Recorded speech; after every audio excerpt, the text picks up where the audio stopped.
Assalamualaikum warahmatullahi wabarakatuh. Halo semua, perkenalkan saya Lia Puspitasari dengan NIM 304022000145. Di sini saya akan memaparkan mengenai analisa investasi optimal pada industri manufaktur dengan perspektif teori Markowitz dengan dosen pengampu Bapak Profesor Haji Bejo Santoso. Baik, masuk pada pembahasan yang pertama yaitu mengenai pengertian teori Markowitz atau portofolio optimal, yaitu merupakan konsep dalam investasi yang bertujuan untuk membantu investor membangun portofolio yang optimal. Portofolio optimal di sini berarti sebuah kumpulan aset yaitu saham, obligasi, properti, dan lain-lain yang memberikan tingkat keuntungan atau return tertinggi untuk tingkat resiko tertentu. Selanjutnya ada tujuan spesifiknya. Yang pertama yaitu memaksimalkan return pada resiko tertentu. Investor ingin mendapat keuntungan atau return yang sebesar-besarnya dari investasinya. Namun mereka juga menyadari bahwa semakin tinggi return yang diharapkan, maka semakin tinggi pula resikonya. Teori Markowitz membantu investor menemukan portofolio yang memberikan return tertinggi untuk tingkat risiko yang mereka terima. Yang kedua yaitu meminimalkan risiko melalui diversifikasi. Diversifikasi adalah kunci dalam mengurangi risiko. Dengan menyebarkan investasi ke berbagai aset yang berbeda, saham, obligasi, properti, dan lain-lainnya, investor dapat mengurangi dampak negatif jika salah satu aset mengalami penurunan nilai. Teori Markowitz menunjukkan bagaimana cara melakukan diversifikasi yang efektif untuk mencapai tujuan ini. Yang ketiga ada meminimalkan resiko tanpa mengorbankan return. Ini adalah tujuan yang lebih spesifik. Dari poin kedua, teori Markowitz tidak hanya sekedar mengurangi risiko, tetapi juga berusaha untuk melakukannya tanpa mengorbankan potensi keuntungan. Artinya, investor tetap dapat mencapai tingkat return yang memuaskan meskipun risiko telah diminimalkan. Selanjutnya, pembahasan selanjutnya yaitu manfaat teori Markowitz. Yang pertama ada diversifikasi risiko. Salah satu kontribusi terbesar dari teori Markowitz adalah pemahaman yang lebih baik tentang diversifikasi. Dengan menyebarkan investasi ke berbagai aset yang tidak berkorelasi sempurna, investor dapat mengurangi risiko keseluruhan portofolio. Jika satu aset mengalami penurunan nilai, kemungkinan aset lain memberikan keuntungan, sehingga dampak negatifnya dapat dikurangi. Yang kedua, yaitu alokasi aset yang optimal. Teori ini membantu investor menentukan proporsi yang tepat setiap aset dalam portofolio. Dengan menggunakan alat-alat analisis yang disediakan oleh teori ini, investor dapat mengoptimalkan alokasi aset berdasarkan tujuan investasi dan profil risiko mereka. Yang ketiga yaitu decision making yang rasional. Teori Markowitz memberikan dasar yang kuat untuk pengambilan keputusan investasi yang lebih rasional dan berbasis data. Investor dapat membandingkan berbagai alternatif investasi secara kuantitatif dan memilih portofolio yang paling sesuai dengan preferensi mereka. Yang keempat yaitu menciptakan efficient frontier. Konsep efficient frontier adalah salah satu hasil penting dari teori Markowitz. Efficient frontier adalah kurva yang menggambarkan kombinasi portofolio dengan tingkat risiko terendah untuk tingkat return tertentu. Dengan memahami efficient frontier, investor dapat memiliki portofolio yang memberikan return tertinggi untuk tingkat risiko yang mereka terima. Lalu pembahasan yang selanjutnya yaitu ada konsep utama dalam teori Markowitz. Teori Markowitz memberikan kerangka kerja yang komprehensif untuk membangun portofolio investasi yang optimal. Konsep-konsep utamanya adalah sebagai berikut. Yang pertama, diversifikasi. Diversifikasi merupakan strategi menyebarkan investasi ke berbagai aset yang berbeda seperti saham, obligasi, properti, dan lain-lainnya untuk mengurangi resiko. Dengan cara ini, jika salah satu aset mengalami penurunan nilai, kemungkinan aset lainnya akan memberikan keuntungan. Sehingga resiko keseluruhan portofolionya dapat ditekan dengan tujuan yaitu meminimalkan resiko tanpa mengorbankan return yang signifikan. Yang kedua yaitu ada efisiensi portofolio.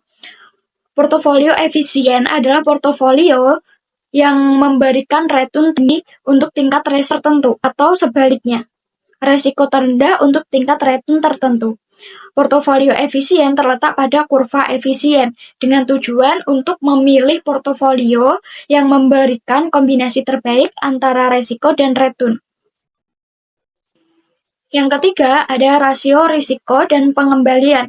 Rasio risiko dan pengembalian adalah ukuran yang digunakan untuk membandingkan kinerja berbagai portofolio. Rasio ini menghitung berapa banyak return yang diperoleh untuk setiap unit risiko yang diambil, dengan tujuan memilih portofolio dengan rasio risiko dan pengembalian yang paling menarik. Lalu yang keempat yaitu korelasi antar aset. Korelasi antar aset mengukur seberapa kuat hubungan antara pergerakan harga dua aset atau lebih. Jika dua aset memiliki korelasi yang tinggi, artinya pergerakan harga mereka cenderung sama. Sebaliknya, jika korelasi rendah, pergerakan harga mereka cenderung berbeda. Bertujuan membangun portofolio dengan aset-aset yang memiliki korelasi rendah untuk meningkatkan diversifikasi. Selanjutnya yaitu ada implikasi dalam investasi. Teori Markowitz telah memberikan kontribusi yang sangat signifikan dalam mengubah cara kita memandang investasi. Berikut ada beberapa implikasi penting dari teori ini. Yang pertama, yaitu ada dasar modern portofolio teori atau MPT. Teori Markowitz menjadi landasan utama bagi modern portofolio teori atau MPT. MPT adalah kerangka kerja yang komprehensif untuk membangun dan mengelola portofolio investasi. MPT menggunakan konsep-konsep seperti diversifikasi, efisiensi portofolio, dan rasio risiko return untuk membantu investor membuat keputusan investasi yang lebih baik. Lalu yang kedua yaitu ada investor rasional memilih portofolio pada efisien frontier. Investor yang rasional menurut teori Markowitz akan selalu berusaha untuk memilih portofolio yang terletak pada kurva efisien. Portofolio pada kurva efisien memberikan return tertinggi untuk tingkat resiko tertentu atau sebaliknya, resiko terendah untuk tingkat return tertentu. Dengan memilih portofolio atau kurva efisien, investor dapat memaksimalkan keuntungan sambil meminimalkan resiko. Yang ketiga itu ada risiko total tidak hanya bergantung pada volatilitas. Salah satu kontribusi penting dari teori Markowitz adalah pemahaman bahwa risiko total suatu portofolio tidak hanya ditentukan oleh volatilitas masing-masing aset, tetapi juga ada hubungan antar aset atau korelasi. Diversifikasi yang efektif melibatkan pemilihan aset-aset yang memiliki korelasi rendah satu sama lain. Dengan cara ini, investor dapat mengurangi risiko keseluruhan portofolio. Lalu pembahasannya selanjutnya yaitu ada implikasi efisien frontier. Yang pertama yaitu optimalitas portofolio. Setiap portofolio yang terletak pada efisien frontier dianggap optimal dalam konteks risiko dan return. Artinya, tidak ada cara untuk meningkatkan return tanpa meningkatkan risiko atau sebaliknya. Mengurangi risiko tanpa mengurangi return. Jika Anda berada pada kurva ini, lalu portofolio di luar kurva efisien tidak mungkin ada karena akan melanggar prinsip dasar keuangan, yaitu tidak ada makan siang gratis. Untuk mendapatkan return yang lebih tinggi, Anda harus mengambil risiko yang lebih tinggi. Lalu yang kedua yaitu pengambilan keputusan investor. Efisien frontier memungkinkan investor untuk memilih portofolio yang sesuai dengan profil risiko mereka. Investor yang agresif cenderung memilih portofolio di bagian kanan kurva yang lebih besar. Sebaliknya, investor yang konservatif akan memilih portofolio di bagian kiri yang returnnya lebih tinggi tetapi resikonya lebih kecil. Lalu dengan memahami efisien frontier, investor dapat melakukan diversifikasi portofolio portofolio secara efektif. Mereka dapat memilih kombinasi aset yang optimal untuk mencapai tujuan investasi mereka. Lalu yang ketiga yaitu ada portofolio yang tidak efisien. Portofolio yang terletak di bawah kurva efisien dianggap tidak efisien karena ada kombinasi portofolio lain pada kurva yang memberikan return yang lebih tinggi untuk tingkat resiko yang sama atau resiko yang lebih rendah untuk tingkat return yang sama. Lalu portofolio yang tidak efisien seringkali terjadi karena kurangnya diversifikasi. Dengan menambahkan aset-aset yang tidak berkorelasi sempurna ke dalam portofolio, investor dapat meningkatkan efisien portofolio mereka dan mendekatkannya ke kurva efisien. Lalu pembahasan yang selanjutnya yaitu pentingnya efisien frontier dalam membantu investor. Yang pertama ada memahami trade-off antara risiko dan pengembalian. Salah satu prinsip fundamental dalam investasi adalah semakin tinggi return yang diharapkan, semakin tinggi pula risiko yang harus ditanggung. Efisien frontier memvisualisasikan hubungan ini dengan jelas. Dengan memahami trade-off ini, investor dapat membuat keputusan yang lebih rasional. Mereka dapat melihat secara visual seberapa banyak risiko tambahan yang harus mereka ambil untuk mendapatkan peningkatan return tertentu. Lalu yang kedua yaitu memilih portofolio optimal. Efisien frontier membantu investor mengidentifikasi portofolio yang efisien. Portofolio ini memberikan return tertinggi untuk tingkat risiko tertentu atau sebaliknya, risiko terendah untuk tingkat return tertentu. Setiap investor memiliki profil risiko yang berbeda-beda. Efisien frontier memungkinkan investor untuk memilih portofolio yang paling sesuai dengan profil risiko mereka. Dengan menganalisis efisien frontier, investor dapat mengoptimalkan diversifikasi portofolio mereka. Mereka dapat memilih kombinasi aset yang memberikan return tertinggi dengan risiko terendah. Lalu selanjutnya yaitu dapat dilihat bahwa data harga saham PT Kimia Farma pada periode tanggal 1 Agustus 2024 hingga tanggal 6 Desember 2024 dapat dilihat mengalami kenaikan, tapi di bulan November ke Desember mengalami penurunan.